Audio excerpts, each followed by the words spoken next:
ഇന്നലെ top singer season 10ൻ്റെ ഉദ്ഘാടന വേദിയിൽ ബിഗ് ബോസ് മലയാളം സീസൺ 7ലെ താരങ്ങളായ നെവിൻ, അനിമോൾ, അനീഷ്, അക്ബർ, ഷാനവാസ്, നൂറ, ആദില എന്നിവർ ഉണ്ടായിരുന്നു.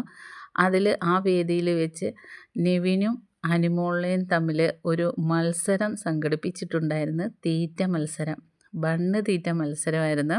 എല്ലാവരും പ്രതീക്ഷിച്ചിരുന്നത് നമ്മുടെ തീറ്റിക്കാരനായ നെവിൻ വിജയിക്കുമെന്നാണ്. കാരണം സീസൺ 7ൽ തുടക്കത്തിൽ തന്നെ നമുക്കറിയാം നെവിൻ്റെ ഭക്ഷണത്തിനോടുള്ള ആ ഒരു ഇതും തീറ്റിയും എല്ലാം നമുക്കെല്ലാവർക്കും അറിയാവുന്ന. അതുകൊണ്ട് എല്ലാവരും പ്രതീക്ഷിച്ചിരുന്നത് നെവിൻ വിജയിക്കുമെന്നാണ്. പക്ഷേ നെവിനെ കടത്തി വെട്ടിക്കൊണ്ട് തന്നെ 3 ബണ്ണാണ് നെവിന് തിന്നാൻ സാധിച്ചത്. ആ സമയത്ത് അനിമോൾ 4 ബണ്ണ് തിന്ന് കഴിഞ്ഞ് 5ാമത്തെ എടുത്തപ്പോൾ തന്നെ നെവിൻ പിന്മാറി, ഇനി തിന്നാൻ പറ്റുന്നില്ലെന്ന്. അങ്ങനെ അനിമോൾ എല്ലാവരും ഞെട്ടിച്ചുകൊണ്ട് ടോപ്പ് സിംഗർ വേദിയിലും തീറ്റ മത്സരത്തിലും 1ാം സ്ഥാനത്ത് എത്തിയിരിക്കുകയാണ്.